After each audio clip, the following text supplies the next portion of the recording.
Please, run away from your husband right now. The truth is, 13 years ago. The doctor's words left me in shock. I had only brought my sick husband for a routine checkup today, so why was the doctor telling me something so terrifying? Listen, you might be in danger too. It's better to take some precautions. The doctor's eyes conveyed the seriousness of the situation, making it clear that this was no joke. I swallowed hard. Until now, I had pitied my husband for his illness, but now a different emotion began to surface. I understand. Thank you for telling me. I needed to do something, anything, as soon as possible. My name is Ellie, 53 years old. I've been working as a full-time employee at a reasonably large pharmaceutical company for the past 30 years. Working at the same company for so long made my workplace feel as comfortable as home. There aren't many women my age who continue to work as full-time employees, so I feel like everyone respects me for it. The reason I've been able to work as a full-time employee until this age is that I was single until 3 years ago. 3 years ago, the head of my department jokingly teased me, saying, "Ellie, looks like you're never getting married." Looking back now, I realize it might have been considered harassment, but I was already at an age where it didn't bother me much. In addition, the department head and I were in the same cohort, so we could exchange playful banter. Actually, the department head was also single, so we bonded as fellow singles. "Well, I am looking, you know." "Oh, is that so? My bad. Let's both do our best in finding someone." "Yeah, definitely." While saying that to the department head, secretly I was seeing someone, and things were going quite well between us. That someone was my current husband, John. He was 5 years older than me and had been married once before, but had since divorced. John and I met through a marriage consulting agency. We both didn't want children and were looking for someone to spend our leisurely lives with. Since we hadn't officially married yet, we had decided not to tell anyone, so even when the department head teased me about marriage, I just responded vaguely. A few months later, John and I were able to get married without any issues. Of course, we didn't have a wedding ceremony or anything, just submitted the marriage registration to the city office. I felt a bit anticlimactic that the marriage I had imagined so far had happened so easily. "From now on, let's take care of each other." "Yes, definitely." "Same here." John was a businessman working in a factory, and honestly, my income was higher than his. The factory where John currently works seems to be the one he joined after graduating from high school. I grew up in an orphanage and had a strong determination to become a self-sufficient adult, so I didn't want to give up the position of a full-time employee at the pharmaceutical company that I had once obtained. Therefore, even after getting married, I decided to continue working at my current company without any change. As soon as I married John, I reported it to the department head. Although the department head congratulated me with a congratulations, he seemed to have a somewhat complex expression. Perhaps he felt lonely because I, who had been a fellow single, had now tied the knot.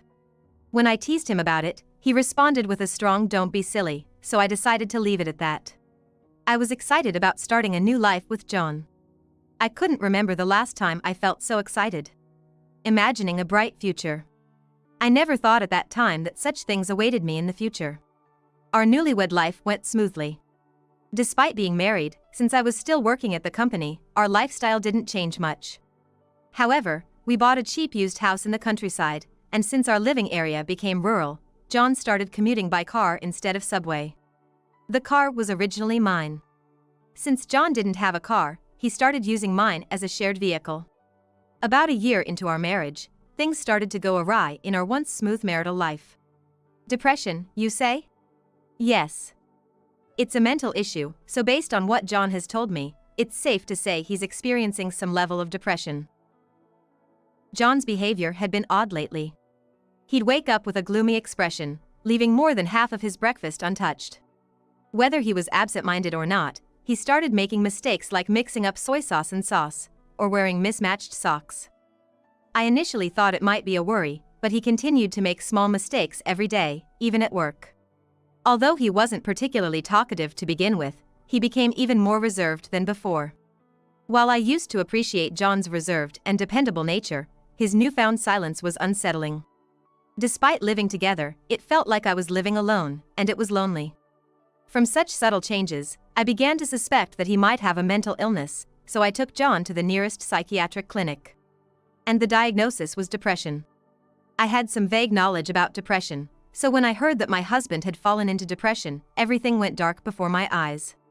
The best treatment for depression is to remove the cause. Do you have any idea what could be causing it? I don't know. He's been working at the same factory for decades, so it's hard to imagine him suddenly getting depressed now.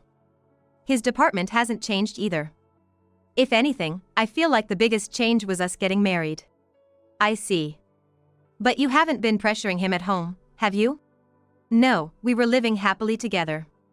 So, I don't know what went wrong. I see. If anything else happens, feel free to come back anytime. Let's work together to find a treatment. Yes. Thank you. After that, we visited this psychiatric clinic several times, but we never figured out the cause of John's depression, and his symptoms didn't improve. On the contrary, they got worse day by day. On the worst days, he would crawl back into bed saying, "I have a headache" as soon as he woke up, and sometimes he would end up taking several days off from work.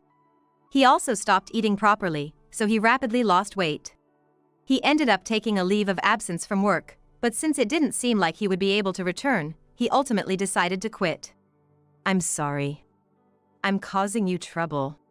No, it's okay. I actually love working, believe it or not. It seemed like John felt guilty about making me work all the time.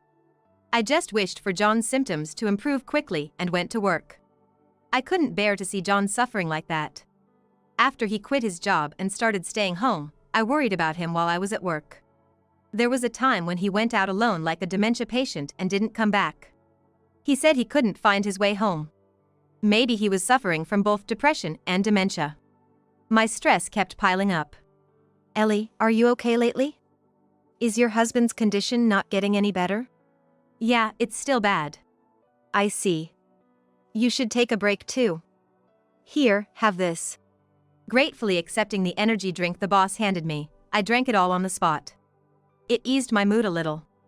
Thank you. No, we help each other out when in need. I felt like crying at the boss's kindness. I was doing my best to support John, but I realized I had been accumulating stress without even realizing it. I shouldn't push myself too hard. If something were to happen to me and I collapsed, we would both be in trouble. I need to stay strong. With that thought in mind, I calmly went to work every day. 2 years passed since then. This year marks our 3rd anniversary since getting married. John's symptoms continued to worsen with no sign of improvement. One day, as I was about to leave for work, I noticed that the car parked next to the entrance was missing. I blinked several times, puzzled. Since John developed depression symptoms, I was the only one driving the car. So, if the car was missing, it meant I must have moved it somewhere, but yesterday I didn't go anywhere after returning from work. In other words, it was impossible for the car to not be in front of the house. Do you know where the car went? I asked John in a panic. I don't know. I think it was there when I came back yesterday, came the indifferent response. Yesterday, I remember John went out while I was at work, and he returned an hour after I got back from work. The doctor had recommended walks or jogging for a change of pace, so John probably went jogging yesterday as well. When John came back and the car was there, it meant that the car disappeared sometime between last night and this morning.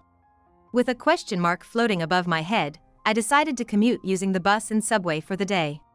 Using a different mode of transportation than usual made me about 10 minutes late, but when I explained the situation, my boss forgave me, saying, "That's unfortunate. I wonder what happened. Did your husband take it somewhere?" I doubt it. He said he saw the car yesterday. Plus, since he got sick, he's been avoiding driving because it's dangerous. I see. It seemed like my boss suspected that John might know something. However, I knew how volatile John's moods were and how prone he was to making mistakes in daily life. So, I couldn't imagine John somehow managing to deal with the car. As soon as work ended that day, I immediately filed a theft report with the police. I hoped the car would come back soon, but I was anxious that it might not return at all. Other strange things happened too. When I went to the bank to update my passbook on payday, I found that the balance was 0. Although we had a joint account, the passbook I checked at that time was for my personal account. When I checked the joint account, it also showed a 0 balance. What's going on? Since John had access to the joint account, I couldn't help but suspect that he had done something. However, I hadn't told John anything about my account, and he shouldn't know the PIN either. Yet, the fact that all the savings had disappeared sent shivers down my spine. As soon as I got home, I asked John about it. "Have you withdrawn any money from our account recently?" "Huh? What are you talking about?" "The balance is 0. Do you know anything about it?" While John seemed highly suspicious, it wasn't wise to jump to conclusions and accuse him, especially considering his depression. I didn't want to cause him any additional mental stress. "I don't know. You've been managing the household finances, and I haven't done anything." As John answered while staring at the ceiling, he seemed absent-minded. There were times when John spaced out like this, undoubtedly due to his illness. Would John, in such a state, withdraw money? I decided to consult the police about this matter as well. In the end, neither the car nor the stolen money was found. Losing the car was shocking, but not having money added to my anxiety. In times like these, if I had reliable parents, I could borrow money from them. Unfortunately, I grew up in an orphanage with no parents. The only one I had was my husband, who had developed depression. I became increasingly overwhelmed with panic and loneliness. It was just yesterday that we were advised to change John's hospital. The local clinic we had been visiting for treatment seemed to have reached its limits. The doctor wrote a referral letter for us, and we were now scheduled to visit a general hospital. For our first visit to the general hospital for a regular checkup, we had to take a train to the nearest station and then took taxi. It was my first time going to a general hospital, so I felt nervous. John continued to walk silently, as usual. I took a deep breath and walked through the doors of the hospital. At the reception, I handed over the referral letter and waited for John's name to be called. Given that it was a general hospital, there were many patients waiting at the reception. I vaguely thought it would take some time. After about an hour, John's name was finally called. He entered the examination room. While waiting, I had been reading a book, but shortly after John was called into the examination room, a nurse unexpectedly called me. Are you John's wife?" "Yes. The doctor would like to speak with you." "Could you please come with me?" Okay." It was not uncommon for me to receive explanations about John's illness, so I assumed it would be something similar this time and followed the nurse. Taken to a separate room from the examination room, I nervously stepped inside. "I apologize for summoning you. Please have a seat." The doctor seemed quite humble, and that was my initial impression. He appeared to be about 10 years older than me, with hair mixed with white and a beard growing.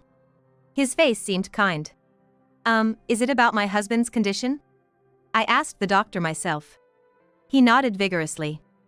I braced myself for the words that would follow, thinking his condition must be quite serious. "I'll be straightforward, and this might make you uncomfortable." I tensed up, wondering what it could be. "You need to leave your husband immediately." Actually, he was once arrested for fraud 13 years ago. "What?" I was shocked by the terrifying fact the doctor revealed. "I was just here today for my husband's regular checkup for his illness, so why was I being told this by the doctor?" My mind was already in a panic. "We were conducting your husband's regular checkup, and during the interview, I felt like I had seen his face somewhere before."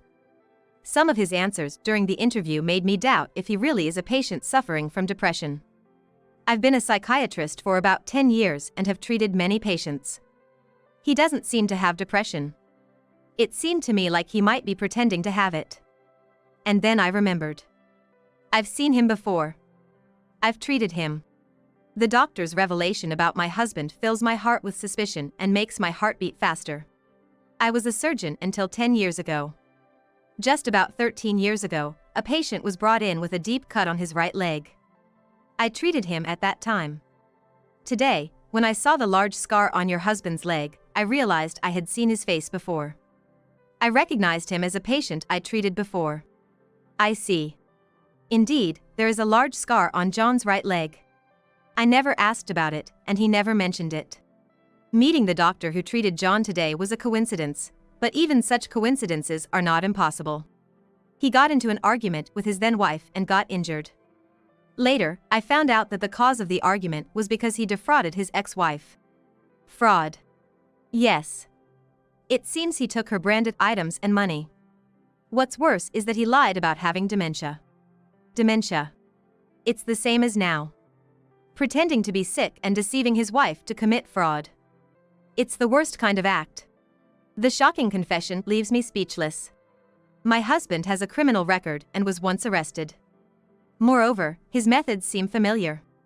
If I had parents, maybe they would have looked into his background, but I was just ecstatic to find a marriage partner at my age. Therefore, I never thought to investigate his background. Is it okay? You might also be in danger.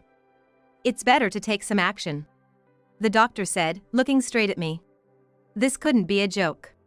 I had been deceived by John. Realizing this, I couldn't just stand idly by. I understand. Thank you for letting me know. I had to do something, anything. As I walked beside John, who had just come out of the examination room, I desperately thought of a plan. Afterward, I quickly installed cameras throughout the house to record John's movements while I was away. The cameras were tiny, and I was confident John wouldn't notice them. I deliberately placed some high-end brand bags and watches I had purchased and stored away in conspicuous places, keeping an eye on them. A week later, when the bags and watches were missing, I checked the recorded footage from the cameras. There, I saw John stealing the bags and watches, then leaving the house.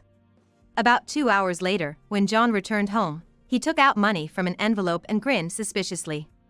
I was convinced by his smirk, which didn't seem like that of a person suffering from depression. John had stolen my car and savings. I can't believe it was John all along. I muttered, filled with disbelief, but the evidence in front of me couldn't be shaken. John had lied and deceived me. He had taken money and valuable items from me, pretending to be sick without a care in the world. Unforgivable. What was the point of working hard and taking care of John? At this point, simply divorcing him wouldn't be enough for me. While separating was inevitable, I wanted to somehow make John regret his actions. I wanted him to apologize for deceiving me and repaying kindness with malice. With tears threatening to fall, I prepared the divorce papers and filled in the necessary details. The next day, as usual, I informed him that I was going to work and headed to the police station.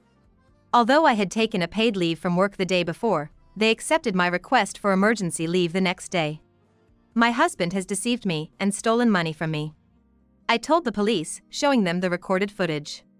Since it was difficult to make a judgment based solely on the recording, the police contacted a second-hand dealer where my husband was suspected of selling stolen goods. Afterward, when they investigated the whereabouts of my missing car, they found that it had also been sold second-hand. It was John who withdrew money from my account, and it turned out that his depression was also a lie. Within moments, John's facade of lies began to crumble, and I was overwhelmed with a mixture of relief, sadness, and indescribable emotions. John Springs has a criminal record. We'll head to your residence immediately. Yes, please do. What followed could only be described as a whirlwind of events. I returned home with the police officer. It was already past 3 p.m. I'm home, I uttered, returning during the day when I was supposed to be at work, and John let out a surprised huh? His eyes widened as he noticed the police officer following behind me. What's going on? John, let's get divorced. I handed him the divorce papers I had concealed in my bag. Without even glancing at the divorce papers, John stared intently at the police officer. John Springs. You're under arrest for fraud. The police officer, showing his badge, approached John. John took a step back and exclaimed, "What? You lied to me, didn't you? You weren't really depressed, were you? What are you talking about? I've been going to therapy for depression for 2 years now." Depression is a mental condition, so it's difficult to determine if it's true or not. But I was told by the doctor I saw recently. You used to pretend to have dementia and deceive your ex-wife, right? The doctor said he treated your injury. And also, he suspected that you weren't a depression patient based on your responses. You're just making things up. I'm a legitimate depression patient. It's too cruel of you to suddenly abandon me like this. John, who could boldly come up with excuses even in front of the police, seemed accustomed to deceiving people. I realized that he wouldn't be shaken by trivial matters, considering he had dealt with the police once before. And besides, where's the evidence that I committed fraud? If you want evidence, here it is. I showed John the footage of him turning my belongings into money. What the hell? Taking videos like this without permission, isn't that a crime? John shouted, trembling. Honestly, asking for evidence while facing the police was beyond common sense. The fact that they were arresting him meant they had gathered sufficient evidence. In that sense, John was being naive. You know, you deceived me for 3 years, not only stealing my car and money but also trampling on my goodwill? Blaming me while ignoring your own sins. Don't you have any sense of decency? Have you lost your mind? But it's your fault for being so gullible. If you hadn't been fooled, none of this would have happened. You're such an idiot. After taking care of him so much, he repaid my kindness with treachery and even dared to insult me. Hearing John's words, the tension inside me snapped. Who do you think I've been working so hard for? I've been doing my best just for you to get better. And you repay me with such cruelty, thinking you can get away with it. I don't want to hear another word from you ever again. I'll consult a lawyer and of course, I'll demand compensation. Go to the police right away, you worthless scum. The firmness in my voice, which startled even the police, seemed to knock the wind out of John on the spot. Without hesitation, the police swiftly handcuffed John, who had become weak-kneed. Unable to move, John seemed to resign himself with a sigh, his head hanging down. The police led away the slumping John. I watched the scene unfold as if it were happening to someone else. Ever since the doctor warned me to escape from John, I had felt detached from reality. Even as I witnessed John being escorted away by the police, it still felt like I was in a dream. Well, it's back to life before marriage. While I was relieved not to become John's slave for life, there was also a sense of loneliness. After finally reaching marriage at the age of 50, the thought of being alone again left me feeling desolate. 2 weeks later, I officially divorced John. Although his arrest delayed the divorce slightly, by the time it was finalized, my mind had cooled down, and I could now calmly accept what had happened to John and me. It's unclear what John's sentence will be, but considering it's his second offense, the punishment will likely be severe. Anyway, I hope John reflects on his actions. I earnestly wish he doesn't make the same mistake again. I guess marriage was just an illusion for me in the end. I sighed heavily during lunch break, eating the bento I had bought. The department head came over and started eating convenience store oden next to me. Is that so? I think it would be fine if it were me. He said, in such a natural manner that I almost brushed it off and replied, is that right? However, understanding the meaning behind his words, I felt my ears grow warm in embarrassment. Are you serious about that? Yeah. I'm always serious, the department head said casually. Left speechless, I stopped eating my meal. Well, just give it some thought. The department head said as he finished his oden and briskly returned to work. Stunned, I continued eating my bento. I never imagined having such a relationship with the department head. But I know he always cares about me. He's reliable, and his income is high. Maybe I hadn't considered it, but he might actually be a good catch. Despite thinking such rude thoughts, I felt a warm feeling enveloping me. Once work is over, maybe I'll invite him out for a meal. It wouldn't hurt to give it another try from around there, right?